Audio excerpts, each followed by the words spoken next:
AI slop is everywhere, and it's really easy to accidentally make your website look like everyone else's, but I've gotcha. One of the biggest reasons people get AI slop is they're just not giving it enough context, but here's how you can fix that in Lovable. Before you ever start prompting, go to your settings and go to knowledge. These are a set of instructions that carry over across all of your projects. And I've got quite a few good ones here, like never use Enter, Arial, or those system fonts. You're gonna look like everyone else.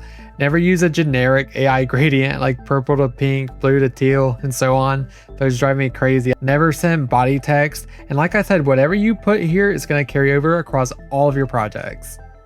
Let's say you're mid-build and you have a question about your website, or maybe you're planning something and you don't actually want to make changes accidentally to the build. Here's what you do. Go down here from build to plan mode, and you can chat with Lovable about whatever you want without fear of actually making changes to the site. It's pretty cool. Here's a tip for people that break stuff as much as I do. So you know Lovable has version history, but you can actually take it a step further. So let's say that there's a version that you're particularly proud of. You know it's in a good spot. Just go ahead and bookmark it and you can come back to it later.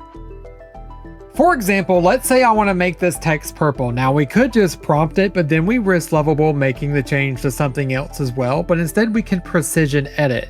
So select the selection tool and select the header, and let's say, let's make this purple. And this guarantees that the change is only made to that heading.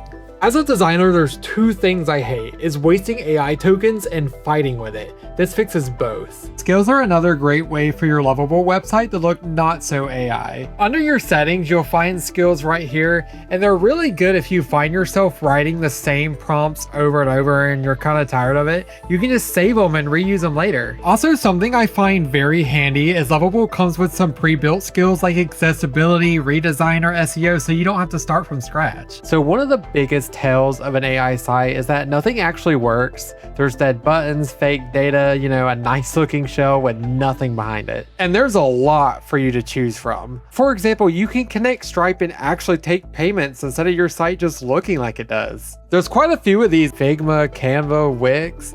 I highly recommend you go through this list and just see what tools you already use and what you can unlock. I really like this next tip because I feel like nobody does it. So when I feel like I'm at the end of a build, what I'll do is ask Lovable, what are we not considering? What am I forgetting through all the prompting we've been doing?